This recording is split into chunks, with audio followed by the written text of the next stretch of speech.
Hello and welcome to the latest episode of Weekend Winners in association with BetVictor. This is your go-to show for your best bets ahead of the weekend action. And this weekend, we're going to be looking at a mix of codes because we have jump racing at Newcastle and Kempton, but we're also talking all things all-weather on the flat at Lingfield. We will also be looking ahead to the Champion Chase as our anti-post race in focus ahead of the Cheltenham Festival. I'm going to be looking at all of these races in the usual company of Declan Ricks of AtTheRaces.com and of Sam Boswell of BetVictor. Sam, you're back with us in person this week. Obviously survived the wedding. Yep, survived the wedding. Had a serious case of seconditis last week with some of my selections. So hopefully we can go one better this week. Well, someone who didn't have seconditis last week, Declan, your faith in Shishkin was rewarded and then some. Yeah, no, he was good to be fair, wasn't he? Just great training performance from Nicky to get him back. Looked like a horse who could go further, if I do say so myself. But we will park that for the moment and stick to the present form. Well, we'll say that you got there first. So many people are calling for him now to go down the Gold Cup route, but we can confidently say that Declan Ricks was the first man to have cited Shishkin for a Gold Cup potential bid therefore. But yeah, the momentum is really building for our tips, luckily, on this show. But we do say every single week, please do remember to gamble responsibly and that our tips are not guaranteed to win, but we will still do our best to point you in the right direction. Do also remember to like and subscribe to the At The Races YouTube channel so you never miss an episode. Right, let's crack on with the action itself because we have a brilliant race up first. This is the Eider Chase at Newcastle in front of the Sky Sports racing cameras, of course, as well. This is over 4 mile and 1 furlong at 3:25. A competitive renewal of this marathon contest, lads. Kitty's Light obviously heading the way for Messrs Williams and Tudor to try and win another big prize on Saturday, Declan. But who are you siding with? Yeah, look, I'm going to go with Eva's Oscar here. I really like this grey horse of Tim Vaughan's. It's going to be tough for him off top weight, I do agree. But look, he's been in good order this season. He's been in good form, jumping and travelling. I think he's shown a little bit of class in the two races that he's run at Cheltenham this season. The second circuit on both of those races has been run much quicker than the first, and he's still gone through his race like a class act for a horse who stays very well. I think it's very interesting, actually. Both French Paradox and the Two Amigos haven't made the declared field, which maybe suggests the ground up at Newcastle could be riding, quite good. If that is the case, I think that brings him closer because there's quite a lot of horses around him in the market that like to get their toe in. This horse has no problem on good ground. So I think the better the ground, the better his chance because one, it's going to help him carry the weight, and two, it's going to inconvenience lots of horses around him. So 9-year-olds also have a very good record in the race.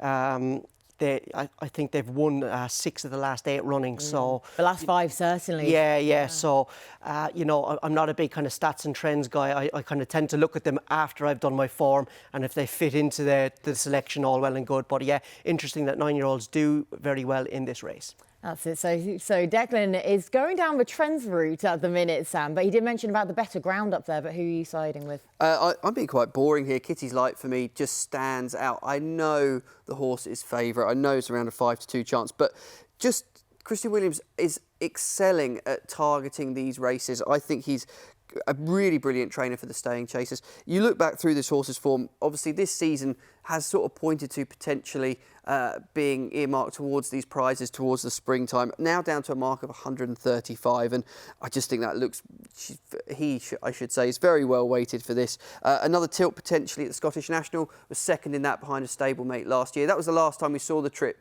the marathon trip really run for this horse, and did really, really well there. Jack Tudor obviously had probably slightly tricky dilemma as to where to go this weekend, but he's heading up to the Eider Chase, and I just think this horse will the style of the horse might just need a little bit of luck in running, but it wouldn't be the biggest field for the Eider Chase.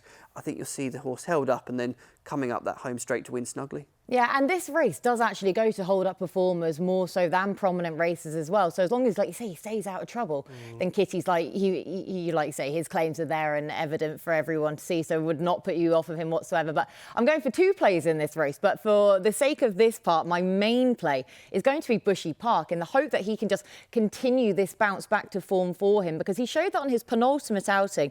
He ran over hurdles and he posted a much improved effort. But 5 days later, he then went to Catterick, went back over fences, and he just got into such a great jumping rhythm on the front end. He made all, and he absolutely hosed up. Now, he's been given an £8 rise for that. It still sees him £5 below his last previous winning mark prior to last time out, though, so he remains well treated.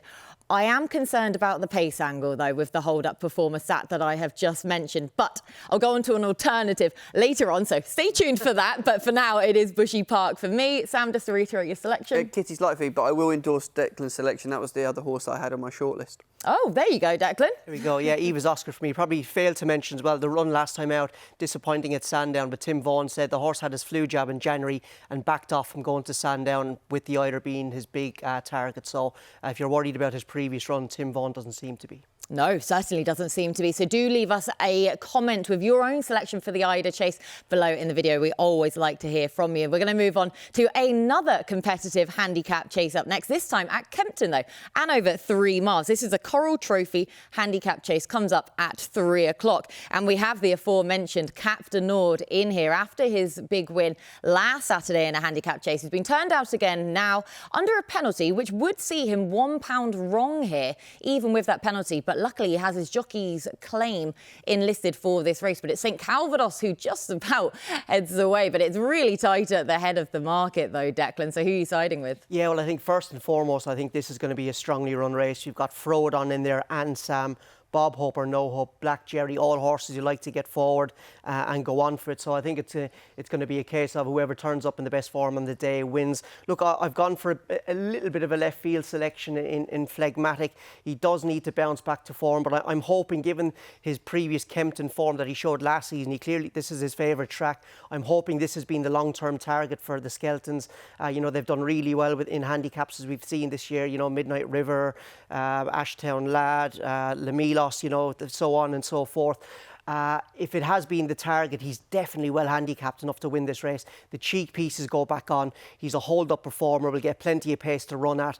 I just hope Harry can kind of switch him off, get him into a nice jumping rhythm. At the last couple of runs, I do agree, have been a little bit disappointing, but I'm hoping the fact that he gets back to Kempton, cheek pieces on, back on better ground, the Skeltons are just a top-notch team. So I'm hoping all of that clicks into gear for him, but I suspect we might know our fate before they jump in terms of how the market goes. But I just thought he was the most overpriced horse in the race when we preview it, when we sent our selection through on Thursday. Yeah, it's going to be interesting to see exactly how the market shapes around his chances, though, for Declan. Sam, who do you like? Well, he's now co-favourite St Calvados, and I really was keen on his chances. I suppose he's one of those horses that falls short of the top level when you think he's been just beaten a neck by Min in a Ryanair. He was third in a King George, arguably not the strongest King George we've ever seen run. But last time out, I suppose, I'm convinced there's a horse in here that will win a race like this. He was fourth at Kempton last time, and I think a shade disappointing, it's fair to say. Harry Cobden back on board. Obviously, David Maxwell at the moment not riding. I don't mean this disrespectfully to David, but Harry is a very obvious upgrade. I think he'll suit the horse. He won on him, didn't he, at Sandown, and picked up a small field Grade 2 race at the end of last season.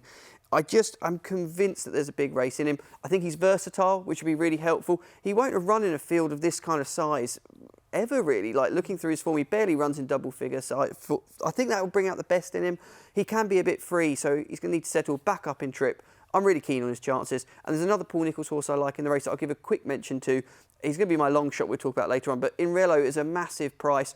I know he's got more letters next to his name than numbers in terms of recent form. Fourth in the race last year, is a couple of pound lower. He'd be my kind of each way play in the race, but I'm most keen on St Calvados. And like I say, with the pace in this race, hopefully that will just help him settle that bit better. We did just see the image of St Calvados, but with David Maxwell on board, who, as you say, isn't riding at the minute, Harry Cobden hopefully will have more breaks than for St Calvados. But we're all disagreeing in this race, because I'm going with Ansam, who is a win or nothing bet for me in this race. So 5-1 for me is still a fair enough price about his chances, because he's either going to get into a wonderful rhythm on the front end, but we talk about this race, and for all that Kempton is very much a front runner biased track, this race has certainly seen plenty of pace burn ups in recent renewals. Now, last time out, he absolutely bolted up, as we know. If you backed him, you never had a moment's worry. He was jumping so boldly. He was in such a a wonderful rhythm. Really, really enjoying himself out there over this course and distance. Now, I don't think he's going to get that same uncontested lead, admittedly, but the fact that he still remains so well treated, only up £7 for that demolition job, sees him very fairly treated, in my opinion anyway. But as I say, I am just slightly concerned about that pace burn-up and the fact that he didn't give his running in this race last year. So might have talked myself back around again, but hopefully it will be I think unsung. the fact he hasn't been sweating, he didn't sweat up the last day as well, is definitely, it seems like he's getting in a better place mentally as the season goes on. You know, his earlier runs in the season, he sweated up very badly, but the last time, as you say, he put up a very good performance. He was actually my second pick in the race. Oh, there you go. That's further bolstered then. Yeah, but I just thought there was too much pace in it. Maybe it could set it up for a closer. But I do like Ansam, and I think he needs to go right-handed as well. He can adjust. That's exactly it, though, isn't it? With going right-handed, like I say, he did sweat up, but hopefully he's learning. So Ansam for me, Declan, reiterate. Yeah, it's going to be phlegmatic for me. A little bit of a left field pick, but we'll see. And Sam? St Calvados for the win. Oh, perfect. Confident then. Sam is getting more and more confident. Maybe the alcohol from the wedding is still in his system somewhere along the way, but confidence to the fore then about St Calvados for Sam. Again, do let us know your own selections for what is a very, very competitive handicap chase over 3 miles there at Kempton. Now, we're switching codes because we are off to the flat. This is the big race of the winter season on the flat. This is the Winter Derby at Lingfield. It comes up at 2:05. Of course, can be watched on the Sky Sports racing cameras at Lingfield. A Group 3 contest. Lord North is the odds-on favourite to go one better than he did in this race last year. Tricky to basically to find a way to play this race, Declan, but I think you have managed to. Yeah, we'll see. Look, I suppose this race is going to set up in contrasting fashion, I think, to the Coral Trophy that we've just previewed. I don't see a lot of pace in this race. As you can see there, Hanoverian is in there. He's actually stablemate and ownermate of Lord North, and he did make the running last time out. So I wonder, are the Gosdens going to have maybe a little bit of team tactics here and set him out in front and go a good even gallop? I think Lord North will probably need it, to be honest, because when he was second in this race last year to Alenquer, it was a good, honest, even tempo throughout. And I think those top-class horses, of which he is, you know, his best form is Streets ahead of everything in here. They do want that kind of gallop just to bring out the best of them. But if it does turn tactical, I can see Forest of Dean running well. I've no interest in backing Lord North. This is going to be a prep for Dubai. When he did finish second in this race last year, he was a long, long way below his best, and that's understandable. The Gosdens were getting him ready for Dubai, where he went on to win. But I've no interest in backing him at that price. But I think if you take him out of the race in the betting without market, I do think Forest of Dean is really interesting. He was well beaten in this race last year, but he comes off a completely contrasting prep. He's had 2 runs this season. He was very good at Newcastle last day. I thought it was a race. He was held up last in a crawl, and he did very well to win so well. I get the feeling that they might ride him a little bit more forward on Saturday, which will help in a race if it doesn't set up well in terms of pace. This just looks like it's going to be his derby. A lot of horses here making their seasonal debuts. I think you take the favourite out, Lord North, and back him. I think it's a good bet. Oh, I like it. Good case made then by Declan, Sam. Who do you like? Well, listen, Kate, I've got to be honest. I borrowed some homework from my head of trading because the all-weather scene, I wouldn't keep much of an eye, but he's a massive fan, and Declan's hit the nail on the head. The pace angle was what he said was most concerning to him, and he really liked Terrien C from the Varian team, which is quite an interesting selection. Has run really well on the artificial surface in comparison to turf through his career so far to date. Steps up in trip here, and I just think potentially David Egan might just get a little bit of a soft lead here, potentially, with that pace angle. And his theory was that if he can see out the trip, he'll be there or thereabouts. He's around a 6-1 chance. And I just have a sneaky feeling that we've got, the dead 8 in here.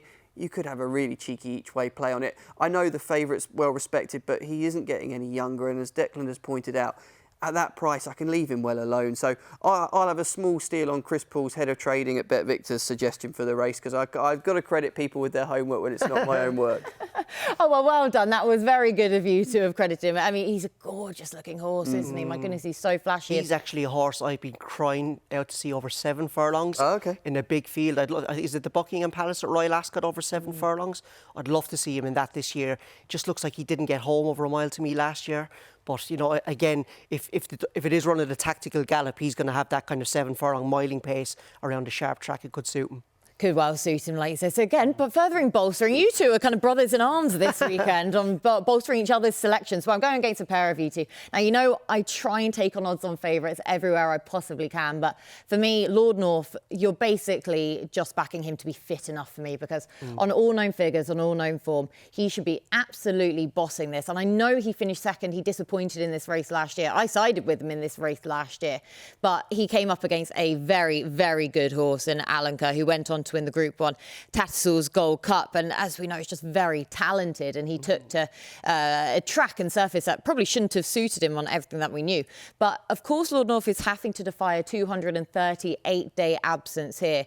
But if he even runs to the level that he ran to in this race last year, that surely should be good enough to win this. And you can make the case that he could arguably be shorter than he currently is. So taking that into account, I think he's very fairly priced, and instead of just taking a token gesture of a horse to back in the without market, then that's just a bit pointless for me to be trying to make that case. So Lord North for me. Sam? Tyrone C, first time out, no issue.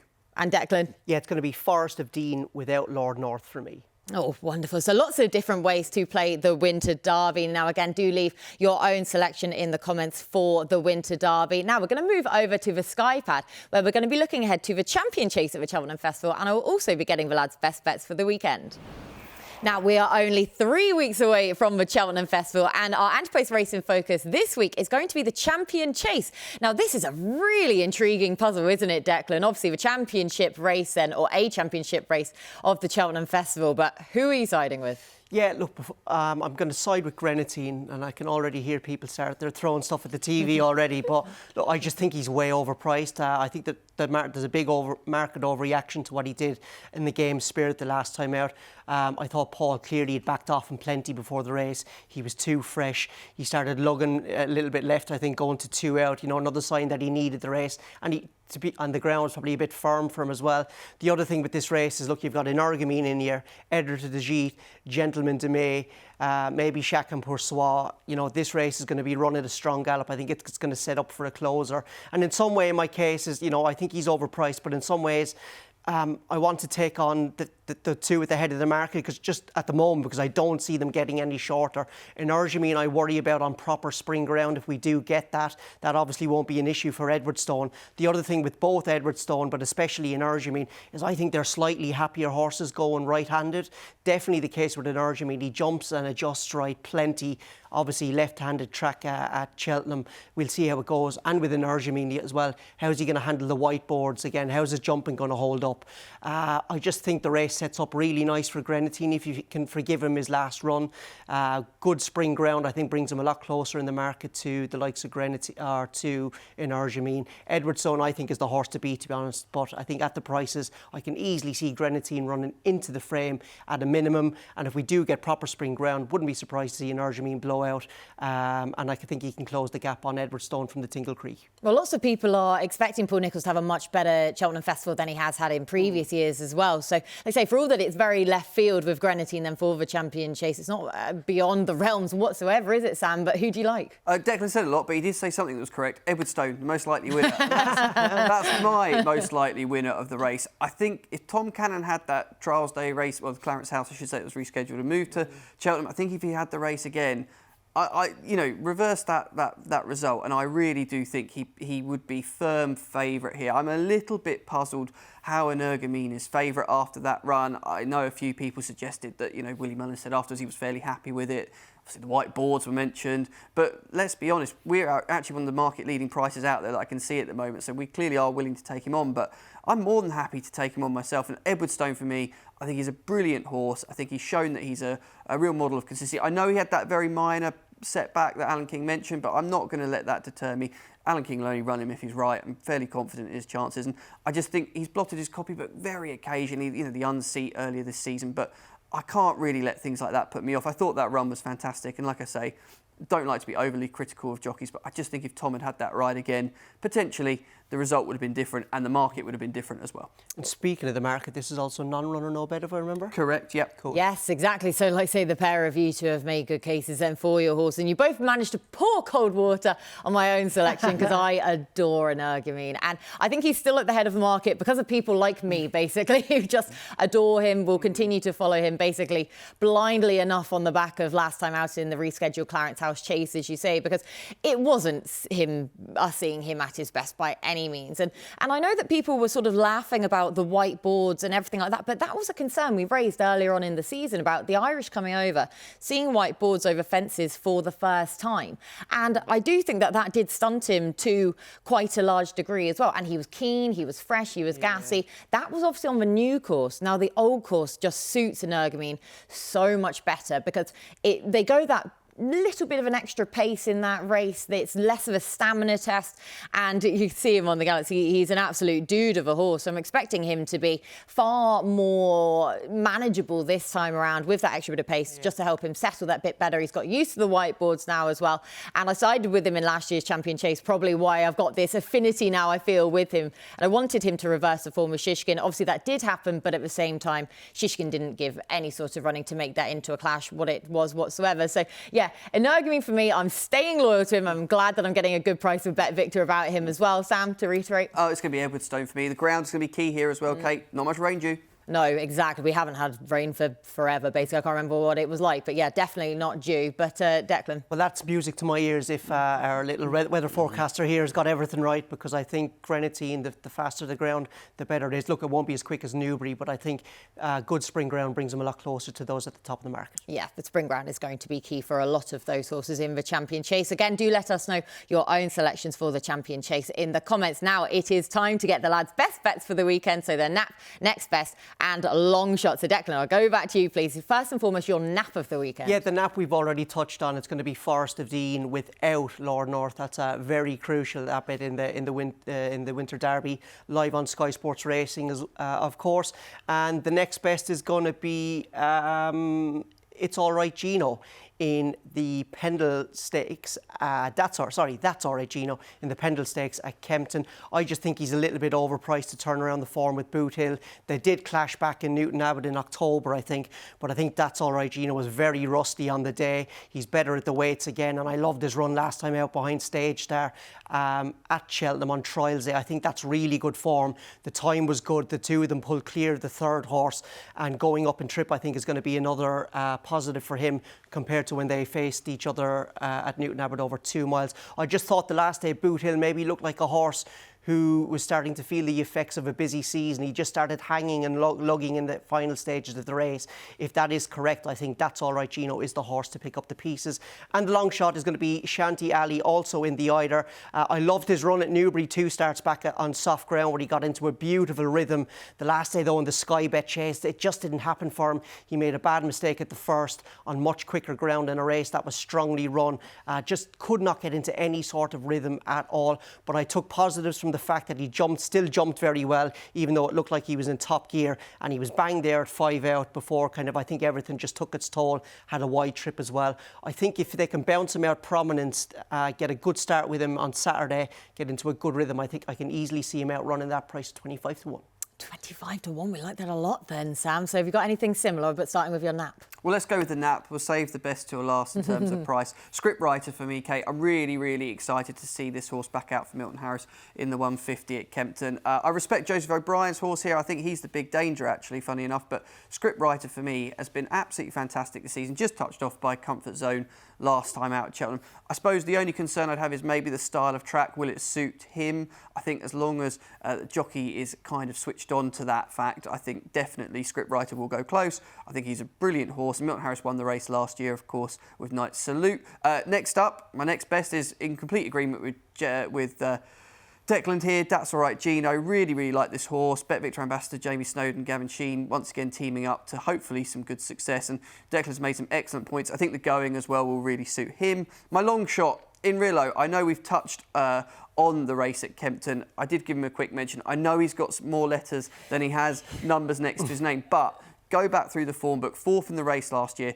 Angus Chilida booked as well, taking a handy 5 off And Paul Nicholls well and truly back in form. And he's just the sort of horse, Paul's persisted with him. He's got to have persisted for a reason. 22-1, that'll be my each way play in the race. Oh, OK, then. So another big price off. So you're taking a fair degree of faith with him, really. But the pair of you two in agreement again. Don't know what's been going on this week, but the pair of you two seem to be bolstering each other's thoughts. Said, that's all right, Gina, but I do agree with the pair of you two probably to take on Boot Hill over that trip, I thought. And now for my own best bets as well, because my nap is actually Ansam, because this for me is just a win or nothing horse. But because of all the reasons I said earlier, I am concerned if he does a bit too much too soon, or if he blows out in the race like he did last year. But he remains so well treated for me, so I have to side with him then as the nap. My next bet, best bet, I'm taking you on with Scriptwriter then, with Newsray in the 150 at Kempton. This is a Grade 2 Adonis hurdle, because I think that the market's just forgetting that the Irish horses are better than the British, to be honest with you. And the fact that this yard have already shown that with Comfort Zone coming over, bossing our top juvenile contest, and Newsray has been sent to Kempton deliberately to make the most of a good ground. He isn't a straightforward ride, but Daryl Jacob would have learnt plenty about him and the way to settle him. And the fact that Joseph O'Brien already has a strong handle on the Scriptwriter form through Comfort Zone, and he will have to fancy a chance with Newsray, who apparently works very, very similarly to Comfort Zone anyway. And my long shot also comes in the Eider 325 up at Newcastle with Houston, Texas, because I did say earlier on that I wanted a horse at either end of a pace for this race.